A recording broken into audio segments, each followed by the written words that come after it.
Bueno, hoy vamos a repasar 2 de las 4 cosas que nos entran. El objetivo es ver un poquito dónde estamos haciendo agua. Hoy vamos a la primera parte, que son fórmula empírica y molecular y las disoluciones. Solo vamos a hacer problemas de los simulacros que tengan que ver con esto. En un primer momento vamos a aclararnos un poquito qué son cada una de las cosas, ¿vale? Hay una parte que es you study, you pass, es decir, que yo tengo que memorizar para que luego las cosas puedan salir, ¿vale? Entonces, ¿cuáles son esas cosas que tenemos que memorizar? Pues vamos a irlas viendo. Mirad, por un lado, de fórmula empírica, tengo que tener claro que cuando yo tengo que calcular la fórmula, es importante que yo sepa que tengo que sacar estos numeritos que hay aquí abajo. Los elementos que lo componen pues aparecen en el enunciado, pero yo tengo que saber estos numeritos. ¿Cómo saco estos numeritos? Pues el primer paso siempre es calcular los moles de cada uno de los átomos que hay. Yo tendré que apañármela para sacar la masa de cada átomo. Si me dan la masa del compuesto y por un lado después me dan la masa de carbono y por otro la de hidrógeno, como el compuesto tiene carbono, hidrógeno y oxígeno, pues simplemente tengo que restar, ¿vale? Pero eso ya un poquito en general. Entonces, cuando yo tengo ese número, que es los moles de átomos de cada tipo que hay, os acordáis que luego lo que hacíamos era dividir entre el menor. Dividíamos todos entre el menor y eso nos daba los numeritos que vi aquí abajo. Una apreciación que hay que tener en cuenta ahí. ¿Qué pasa cuando me dan decimales? Yo tengo que aproximar a los enteros más próximos, ¿vale? Entonces yo aproximo. Pero claro, ¿qué pasa si me sale, el número me sale no sé qué, con 5? Pues cuando eso ocurre, lo que hago es multiplicar todo por 2. Pues si yo multiplico ese por 2, me va a dar un número entero, y si multiplico los demás, pues me va a dar el doble, pero bueno, la relación se sigue cumpliendo. Si por el contrario me aparece algo que es más cercano a con 3, tendríamos que multiplicar por 3, ¿vale? Lo normal es que no haya que hacer este tipo de cosas, es decir, lo normal es que las ecuaciones que os pongan os hagan números normalicos. Pero para por sí, pues que sepáis que en el caso que me sale por 2, con 5 tengo que multiplicar por 2, todos, no solo ese, pues si multiplico solo ese ya me he cargado la proporción. Pero si multiplico todo, la proporción se sigue manteniendo, ¿vale? Si luego me piden la fórmula molecular, entonces tengo que acordarme de que voy a necesitar saber la masa molecular, porque es la única manera que yo tengo de poder calcular el número este, que es el número por el que hay que multiplicar la fórmula empírica para obtener la molecular. La masa molecular de la fórmula empírica es fácil, porque una vez que tengo la fórmula empírica, pues el número que tengo aquí debajo del carbono por 12 del carbono, el número que tengo aquí debajo del hidrógeno por 1 del hidrógeno y el número que tengo aquí debajo del oxígeno por 1 del oxígeno. Fácil, pero claro, tendría este dato, pero ¿y la masa molecular? Pues la masa molecular, el problema te tiene que dar datos para sacarla. Lo más usual es que o te den, porque ya te la hayan dado, la masa en gramos del compuesto, y tú sabes que dividiendo eso entre la masa molecular, pues sale el número de moles. Entonces, si te dan la masa en gramos del compuesto y algo para calcular el número de moles, pues de esa forma somos capaces de calcular la masa molecular, ¿vale? Sería una de las formas de sacarlo. Si no, a veces lo que nos dan es la densidad. Entonces, la fórmula de Pavarotti, de P por V igual a N por R por T, podemos hacer cuentecillas y desarrollarla, y aparece esta fórmula que nos podemos aprender también, que es muy socorrida, para calcular la masa molecular de un gas. Entonces aquí tenemos que la presión, que suele ser un dato que nos dan, por la masa molecular, es igual a densidad por R por T. De la presión, recordemos que es importante recordar que una atmósfera son 760 milímetros de mercurio, por si os lo dan en milímetros de mercurio, hacer la conversión. Que la R es 0,082 atmósferas por litro partido por Kelvin y por mol, que os la suelen dar, pero bueno, también ahí está. Y que la temperatura hay que expresarla en grados Kelvin, que es coger la temperatura en grados centígrados y sumarle 273. ¿Vale? Esos son los detallitos que no podemos olvidar. De esta forma ya tendríamos la fórmula molecular resuelta. Yo ahora pararía el vídeo y me pondría a hacer problemas de los simulacros en los que aparezcan fórmula empírica y fórmula molecular. No más de 3. No más de 3. Mínimo 1, máximo 3. Una vez que acabéis, os retomáis el vídeo en el siguiente punto. Ahora nos toca ver las concentraciones, las disoluciones. Lo primero que hay que tener claro es el concepto. ¿Qué son las disoluciones? Pues no deja de ser un soluto, que siempre es la sustancia que nos interesa, pero que trabajando con ella pura es bastante complejo, bastante peligrosillo. Entonces a veces el soluto se disuelve en un medio, que es el disolvente, que está en bastante mayor proporción. Los disolventes que nosotros vamos a usar normalmente es el agua, ¿vale? Conviene saberlo porque a veces vamos a tener que calcular los moles disolventes. Entonces conviene saber quién es el disolvente, porque sabiendo su fórmula podemos calcular su masa molecular y por tanto sus moles cuando nos haga falta. En este sentido, yo voy a poder expresar la medida de la concentración de varias formas. Hay una serie de fórmulas que tenemos que sabernos para poder interpretar los datos de los problemas. La más usada, la molaridad. Número de moles de soluto, volumen en litro. Es importante saber que cuando a mí me dicen que una disolución es 5 molar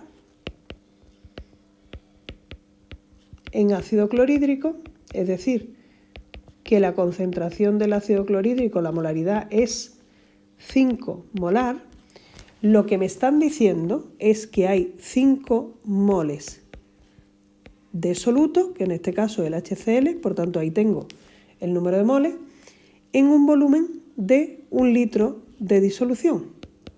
Luego me están dando de alguna manera esos dos datos, número de moles, volumen, datos que están siempre enlazados. Eso no quiere decir que yo tenga 5 moles y no más, quiere decir que por cada litro tengo 5 moles, con lo cual tengo dos datos que están relacionados para poder poner en el factor de conversión cuando tenga que hacer las distintas cuentas.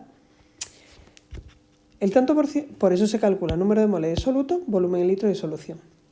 El tanto por ciento en masa, dividimos la masa en gramos de soluto entre los gramos de la disolución del total y multiplicamos por 100. El tanto por ciento en masa es el mismo concepto que el de la pureza. Gramos puros entre gramos totales por 100. Bueno, pues esto es igual. El tanto por ciento en masa es el mismo concepto. En este caso, si yo te digo que tienes el 5% el tanto por ciento en masa es del 5% en una disolución de ácido clorhídrico, ¿qué te estoy diciendo? Pues te estoy diciendo que hay 5 gramos de ácido clorhídrico en 100 gramos de la disolución. Aquí tengo también dos datos, masa de ácido clorhídrico y masa de disolución. Eso me va a servir a mí para poder calcular o convertir esa medida de concentración en otra. Lo más habitual es que la convierta en molaridad. ¿Cómo pensáis que se pueden pasar los 5 gramos de HCl a moles de HCl que se necesitan para la molaridad? Pues muy sencillo, pasamos de gramos a moles por la masa molecular. ¿Vale? ¿Y cómo puedo pasar los 100 gramos de disolución a volumen en litro de disolución? Pues esa fórmula la hemos visto en el apartado anterior de los gases, pero sí que sabemos que podemos pasar de gramos a litros, es decir, de volumen, de masa a volumen, utilizando la fórmula de la densidad. Por tanto, con esos dos datos, la masa molecular y la densidad, nosotros vamos a poder convertir el tanto por ciento en masa en molaridad y la molaridad en tanto por ciento en masa, con la densidad y la masa molecular del soluto. Cuando trabajamos con gases, a veces nos piden el tanto, o nos dan el tanto por ciento en volumen. Es la misma idea del tanto por ciento en masa, pero expresada en litros. Pues nada, ahí lo tenéis, lo podéis utilizar. Y hay que acordarse de la fórmula. Se divide el volumen en litros de soluto entre el volumen en litros de solución, que es el total, y se multiplica por 100.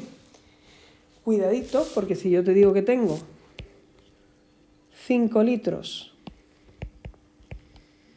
voy a poner de oxígeno, y tengo 40 litros de CO2 y hago una mezcla, y te pido que me calcules el tanto por ciento en volumen de oxígeno que tiene la mezcla, aquí tú tendrás que poner el volumen de oxígeno, claro, soluto, porque te estoy pidiendo de oxígeno.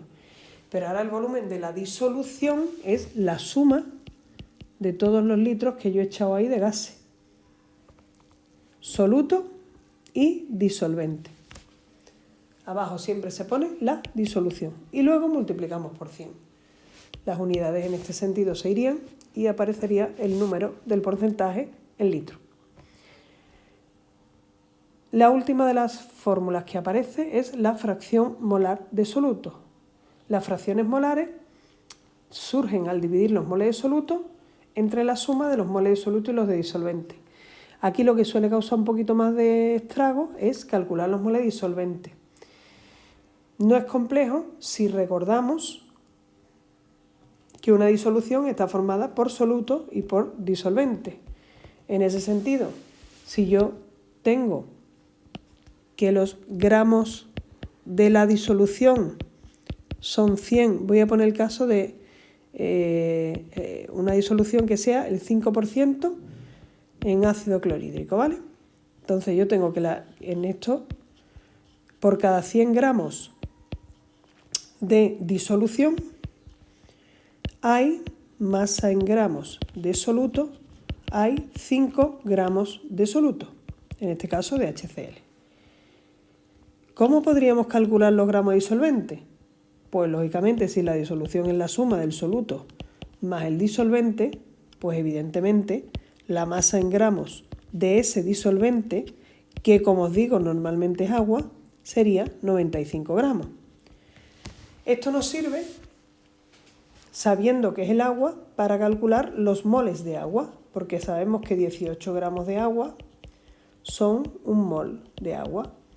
De esta forma podríamos calcular los moles de disolvente que necesitamos para la fracción molar. Es el único caso en el que la cosa se puede poner un poquito más complicada de calcular. El resto, como siempre, es soluto y disolución, pues bastante sencillo. Los problemas más característicos, además de la conversión de una magnitud en otra o distintos cálculos con la concentración de disoluciones que puedan surgir, es la preparación de disoluciones. Para la preparación de disoluciones solo tendríamos que aplicar esta fórmula. Separar bien los datos de la disolución que tengo en el laboratorio, separar bien los datos de la que tengo de los datos de la que quiero preparar. Normalmente vais a tener de una, que normalmente es la del laboratorio, tenéis todos los datos, y de la que queréis preparar tenéis la molaridad, que es lo que os interesa. Entonces simplemente habría que despejar de ahí el volumen. ¿Qué pasa? Que a veces, en lugar de daros la molaridad de las dos concentraciones, pues una de ellas os la dan con el tanto por ciento en masa. Pero a esta altura de la película no es difícil convertir el tanto por ciento en masa en molaridad, conocida la densidad y la masa molecular del soluto. Bueno, pues ahora paramos el vídeo y hacemos nuestros ejercicios de disoluciones. Dejamos para mañana el repaso de estequiometría. No os centréis solo en esta asignatura.